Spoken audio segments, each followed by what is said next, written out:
Hello there everyone, welcome back to our channel. In today's quick video, you are going to see how to fix call recording option not showing on Samsung. So let me show you the steps with which you can do it. If the call recording option isn't showing on your Samsung phone, check your phone settings have call recording enabled by opening the phone app. Tap the three dots menu, go to settings and then select record calls.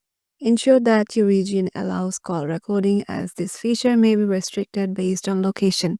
And also check if Wi-Fi calling is turned off, as if some can sometimes interfere with call recording functionality.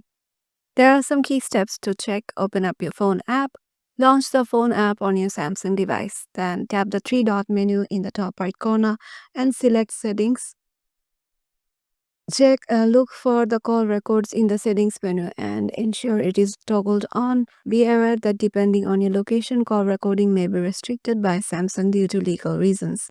And in the settings menu, check if the Wi-Fi calling is enabled and turn it off if necessary. So yeah, this is the ways with which you can just fix the call recording option not showing on your Samsung phone. Hope this video will help you out and we will see you in the next one.